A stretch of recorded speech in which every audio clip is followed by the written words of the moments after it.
Hey everybody, welcome back to my channel. It's been a good month since I actually posted a video. I did post an announcement about having a new podcast. I'm slowly trying to figure out the kinks on that. Just sometimes it's easier to do, audio versus video.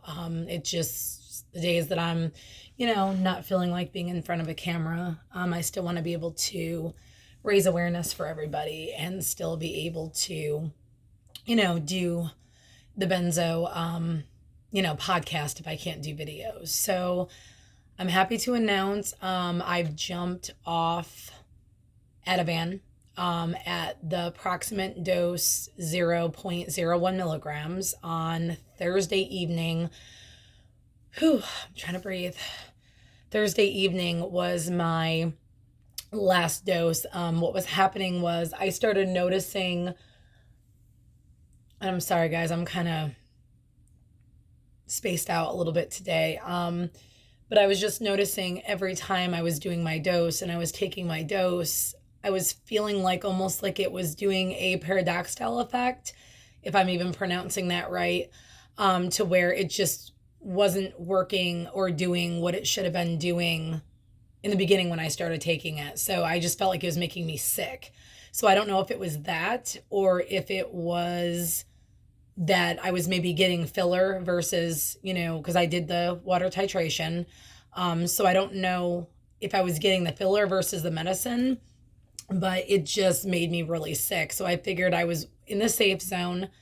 Dr. Ashton recommends, I think, jumping at 0.5 volume, and I was at 0.01 milligrams of Ativan. I don't really know what that's equivalent to volume, but I know I was in the safe zone. So I'm officially done with benzos. Bunch of feelings, scared, happy, in shock, sad, just a lot of emotions. This has been a beyond explainable experience in 11 months. I never thought in my life I would ever say this, but I can actually say I just came from hell. Like I literally felt the gates of hell open and I was in them, on fire, burning alive, just wow. So, symptoms, and I'm kind of scared to speak. And then, like, as you all know, benzos, they just kind of do what they want to do so they can hit you later. I don't want to say that I'm feeling amazing and then 3 more days down the road, y'all hear from me on social media that I'm struggling. But to be real, I feel like a weight's been lifted off my shoulders. I was feeling pretty badly while taking it at the end. I am sleeping, except the exception of last night, but the past 3 nights, except for last night, I slept all through the night. I wasn't waking up to use the bathroom. I wasn't waking up feeling like, my bladder was full or having anxiety from hot flashes or anything like that. Although where I live, today's like 105 degrees or 102. That doesn't, excuse me, that doesn't ever help, my anxiety anyhow. But I'm feeling a little bit better. But I think it's just I'm no longer on this. I know it's not going to save me, but what's next is the scariest part for me. But I'm just really trying to embrace where I've been, what tolerance was like, what tapering for 11 months, almost 12 months was like. And I did all that. I should be able to do this as well.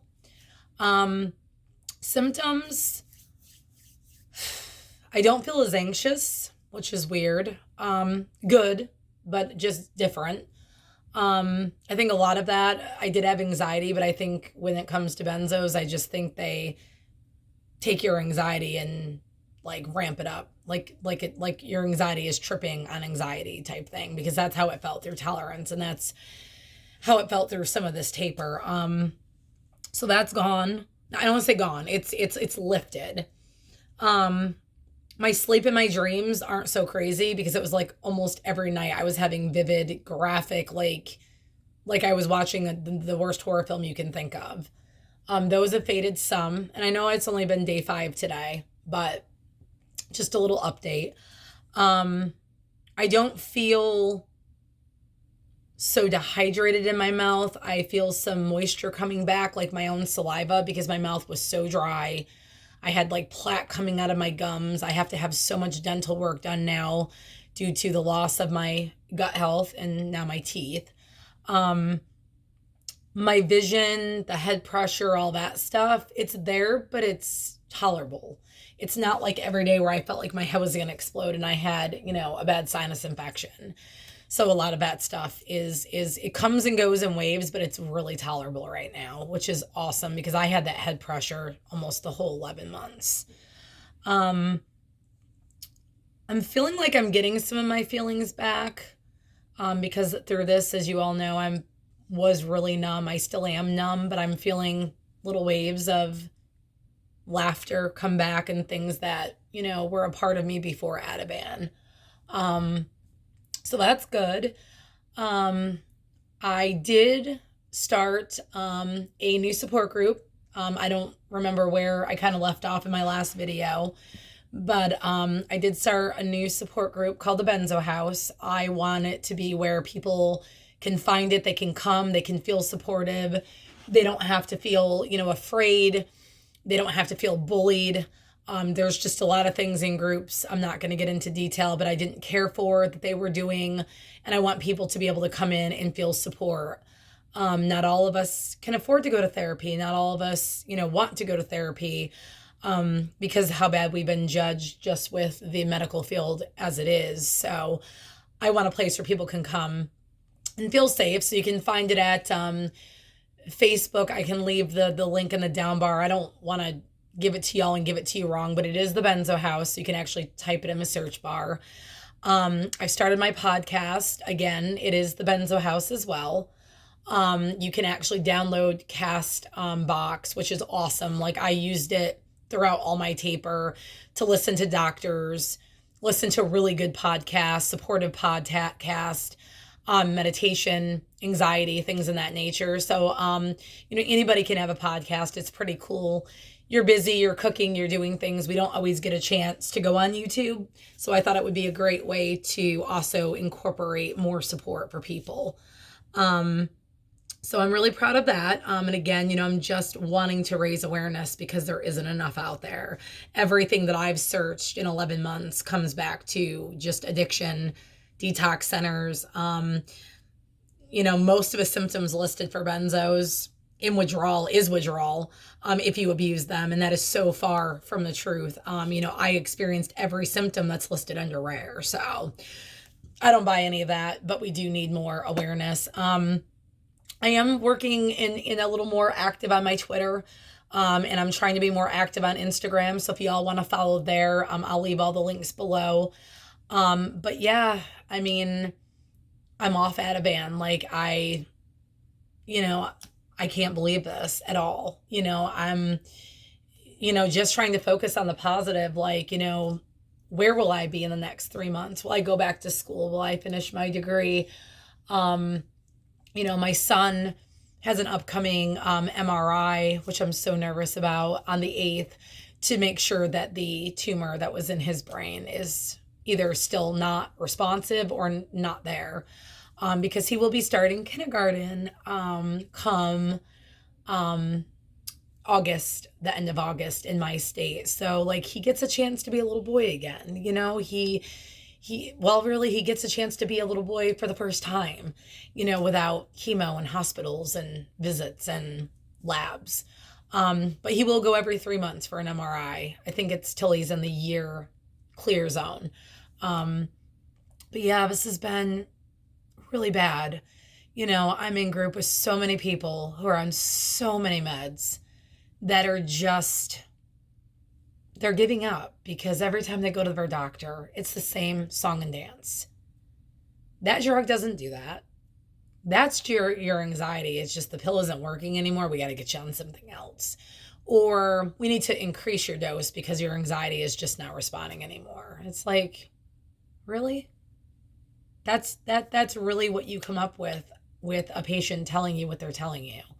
Like, I have to sometimes just because I get so damn angry at these doctors who use more opinion than proof, than research in their diagnosis that it is what's causing this epidemic with antidepressants, antipsychotics.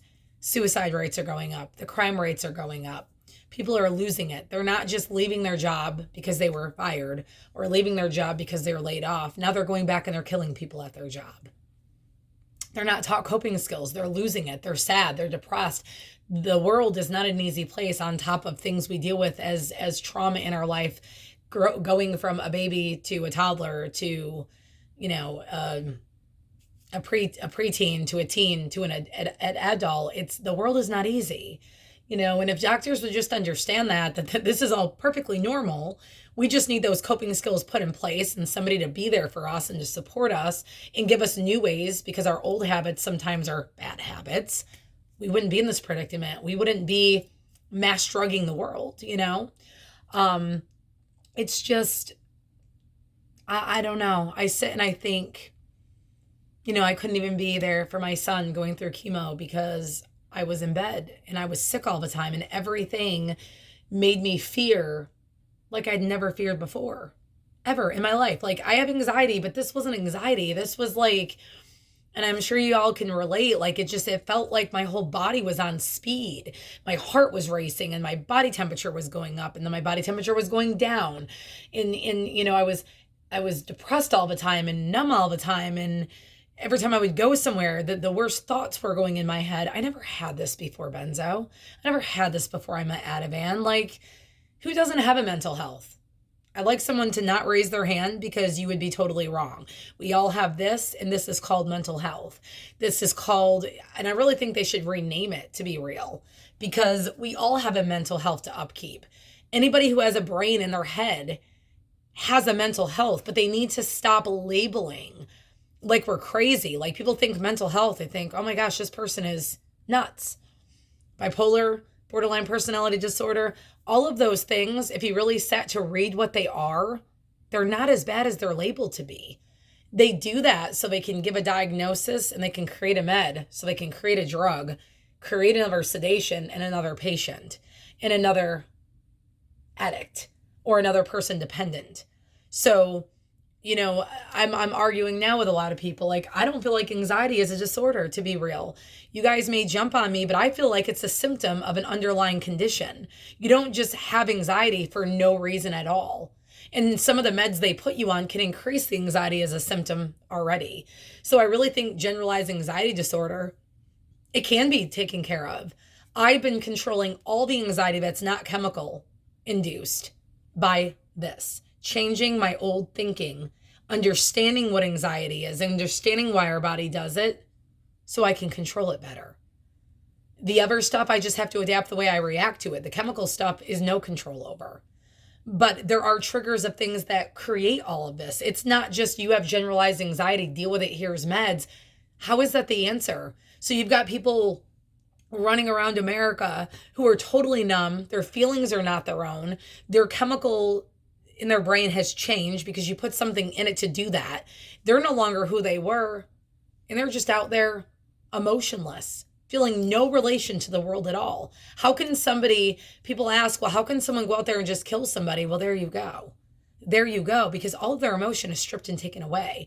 These drugs don't know when they go into your system, oh, well, she has anxiety, so we're just going to focus on the anxiety and we're going to leave the rest of the body alone.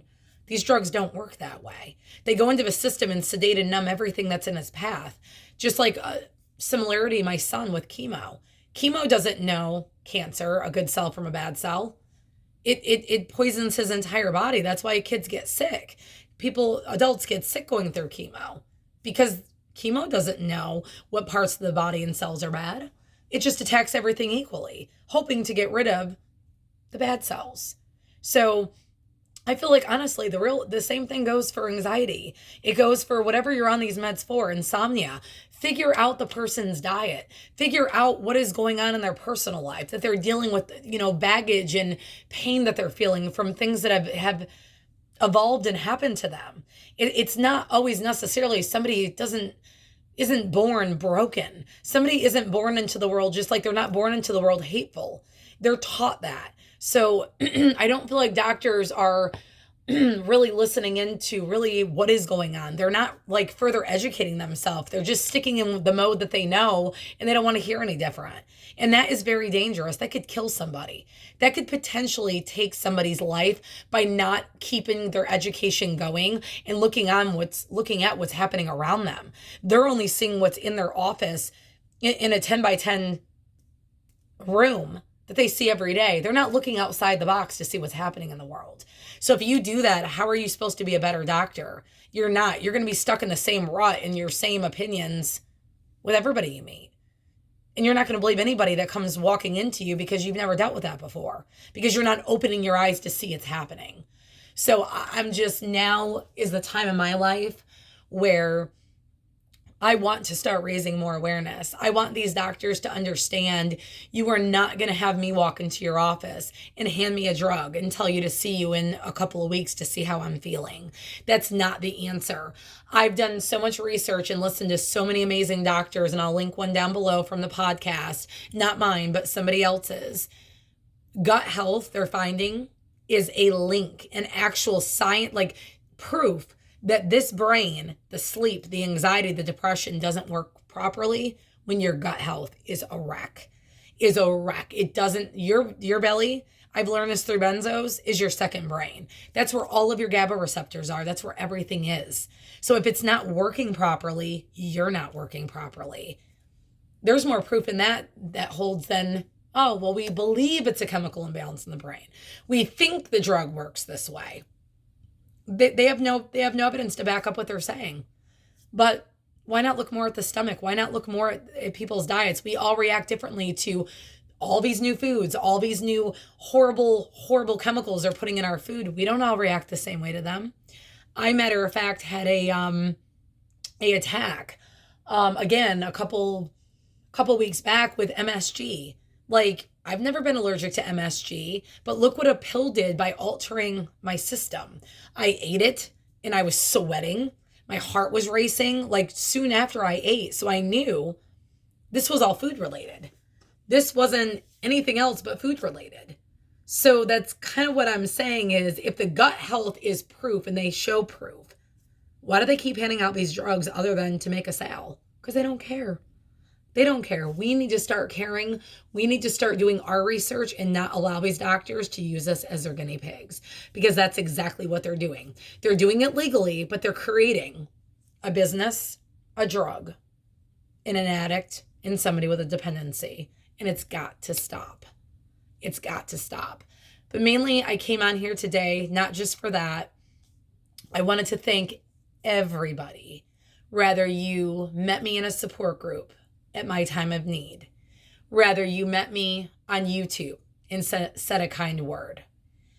It could be an email. It could be a tweet. It could be something on Instagram. I want to thank you all, because without you all, I would not be sitting here right now. Support, positive thinking, pushing myself, getting up out of bed every day, because as laying around made it worse, is why I'm here, and you will be too. Don't give up. This is temporary. I know the thoughts are horrific. When you're thinking the sun is shining and your brain is telling you you shouldn't be here. Those are horrible things to have to battle every single day. But I'm here. You can be here. We can fight this as a team and stop pharmaceutical, psychiatrists, and pill-pushing doctors from doing what they're doing by staying alive to share our story. And that is what is going to stop this epidemic of drugs. because too many people want to give you something. It's easier to give you something than really work out what is happening and what is going on with you. Because usually there's an issue. It doesn't have to be a medical diagnosis per se. But what I'm saying is there's usually a reason for symptoms that you have. You don't just have them to have them. And I thought too that I was broken. I had this surgery. This was the new me. I was going to have to live on meds the rest of my life. I literally am down taking just melatonin a night from 40 milligrams to like 9.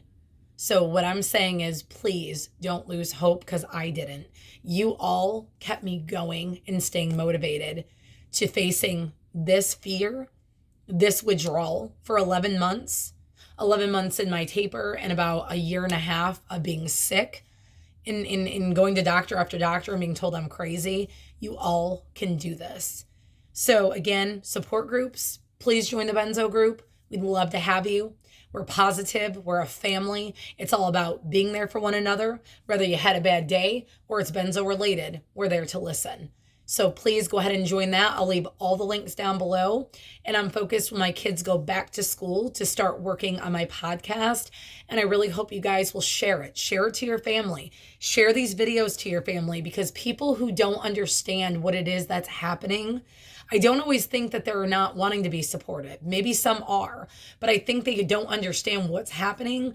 And some of them don't know how to help. Some of them are scared. They don't know what to do, and they don't want to see a loved one feeling and seeing the way that we feel.